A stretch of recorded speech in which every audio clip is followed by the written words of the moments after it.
was Lloyd Walker, and I'd lived alone in a city. I drifted through the concrete meadow like a ghost through the wind. I hadn't been able to develop a meaningful relationship with a human being since my father died when I was 17.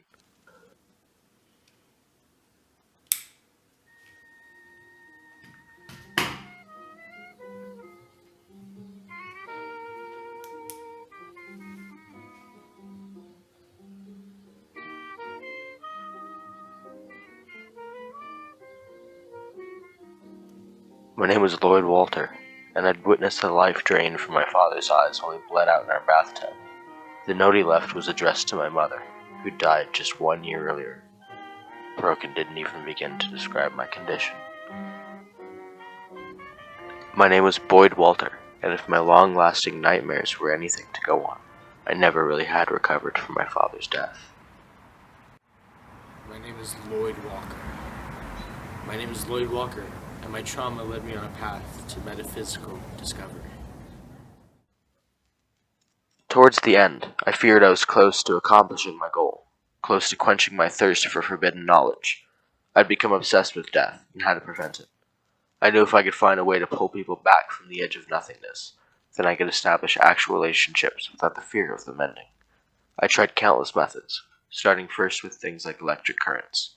Though this elicited a response from the bodies of many deceased animals, said response was most likely nothing more than an induced cadaveric spasm. At some point in my desperate search, I'd become fascinated with themes of magic. I did as much research as I could get my hands on, and that research led me further down the rabbit hole. While reading some ancient book written by a woman presumed to have been insane, I got wind of a text. The title was not written, instead it was a sigil carved into the cover, and traced over with blood. From the woman's book, I gained a description of the sigil I was to begin looking for. What you must understand is that when I started, I was skeptic, agnostic at best. You must understand that I did not start with resurrection. As with many things, witchcraft must be practiced for more powerful results. However, I did start with something held under the same category as resurrection and witchcraft. I started with a curse, another weaker form of forbidden magic.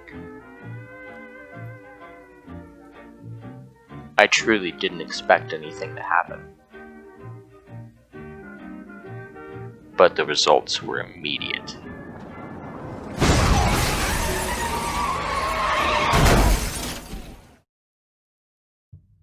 After a few more successful incantations, I felt I was ready to begin what I'd been building to.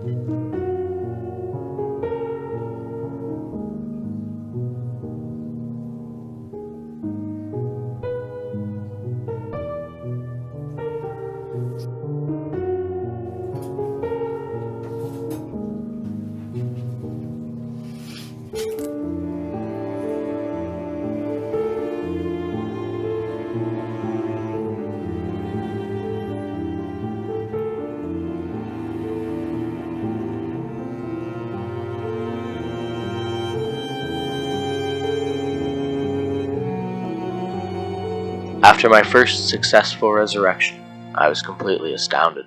I don't remember how long I stared on. As I sat there silently celebrating my accomplishment, a thought began to plant itself deep in my mind. Its roots spread, until the idea grew so thick I had no choice but to begin its execution.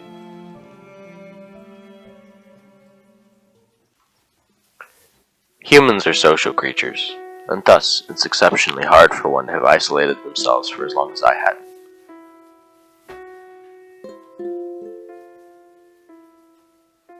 Perhaps it would be even harder to recover, but even so, I was ready for my first human connection. I was ready for my first friend. I craved the interaction, running it through my head over and over.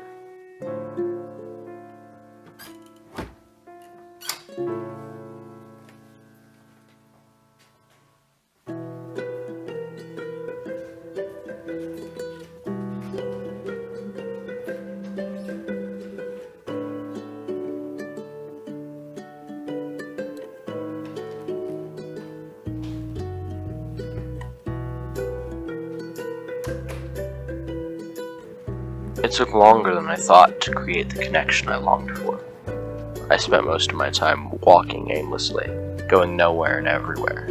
After a few months, I'd gotten greetings here and there, short conversations, but never anything substantial.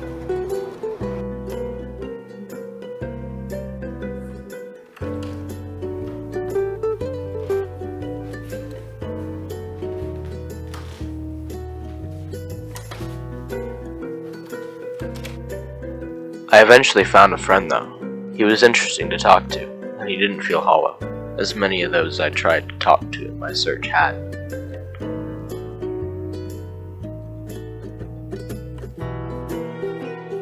Admittedly, I'd partially lost sight of my original goal. I think I'd become distracted by the pursuit of friendship, but can you blame me?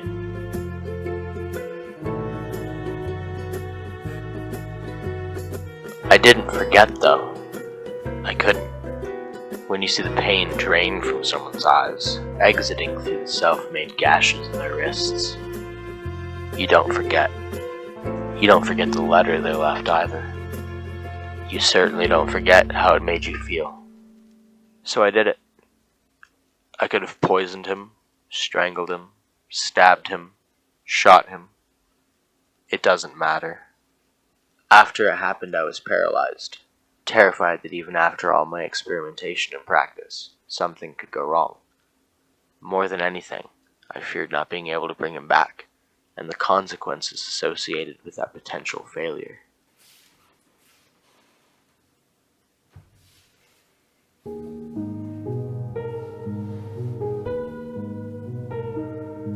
I am not a murderer.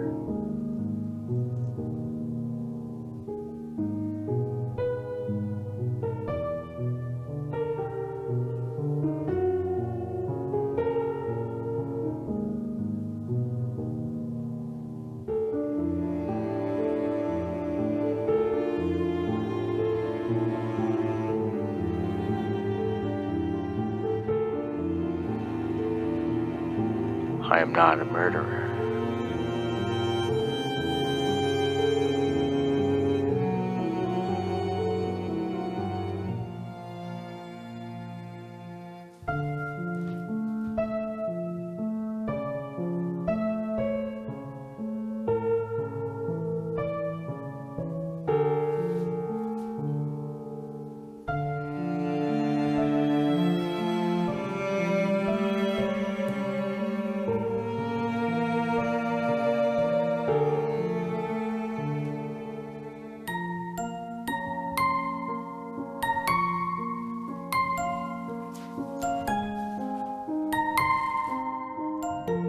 I am not a murderer.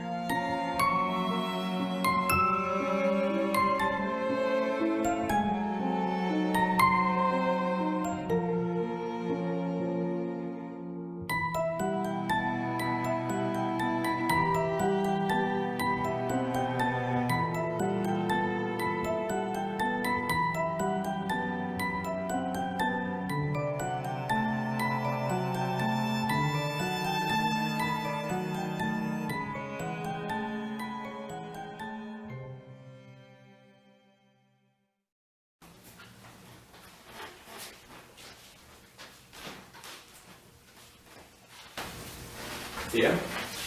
Are you okay? I'm fine.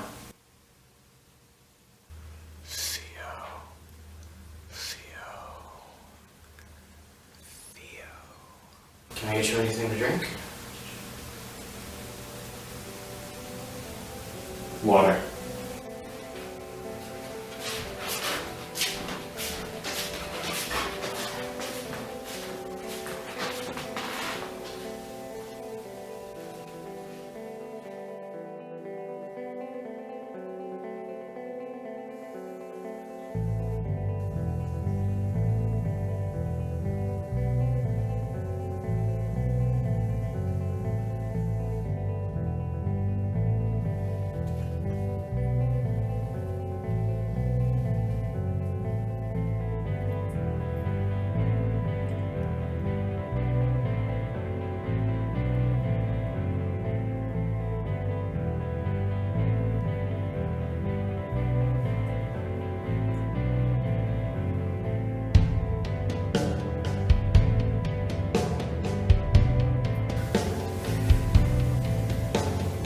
This isn't my body.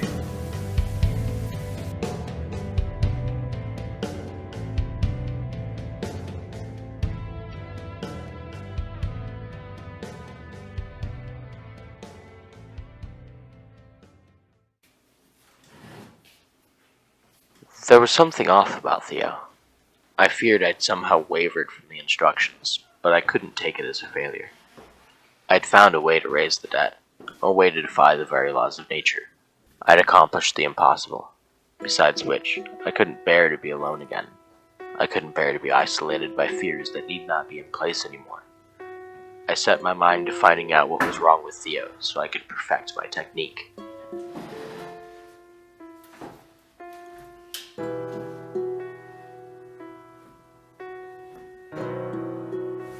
Where are you, Theo? Home. Do you know who you are? Do you know who I am, Lloyd? Do you have any idea what that book is? The sheer, untapped power it holds? Resurrection is but a mere fraction of its capabilities, a gross misuse of divine and demonic power.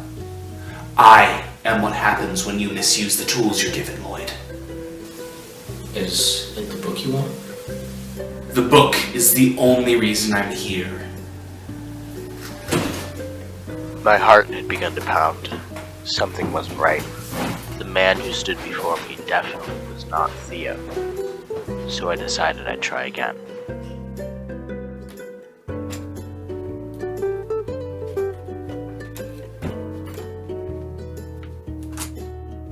My name was Lloyd Walker, and though it fills me with dread to write, I fear that this is the story of how I died. I fear I've tampered with the forces of nature too far, and must bear those unfortunate consequences. I will step courageously into the light, for I know my parents await me beyond. If I survive, I cannot risk another failure. I'll perfect my technique, for if I'm unable, then life is not worth living.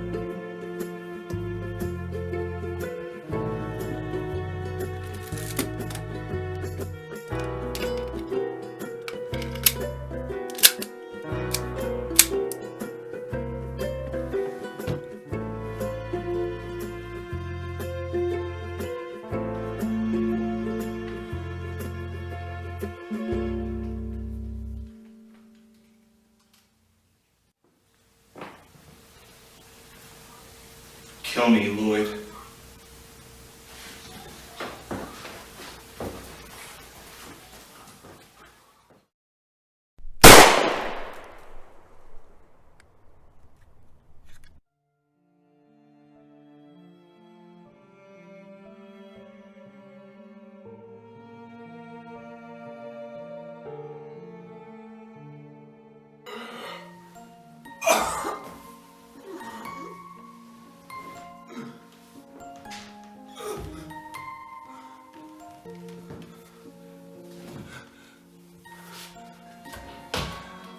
Lloyd, you can kill the body, but you cannot destroy the soul that occupies it.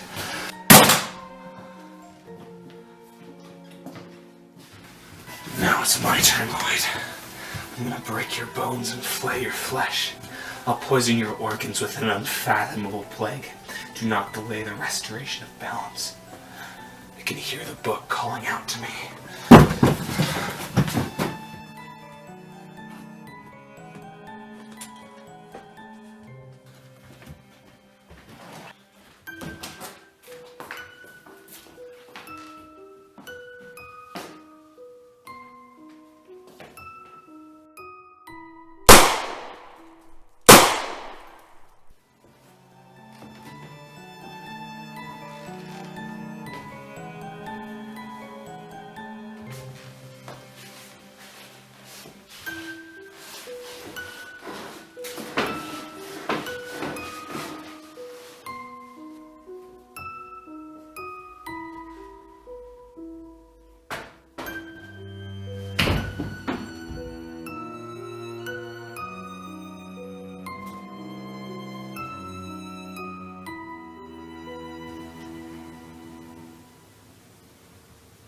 This isn't my body.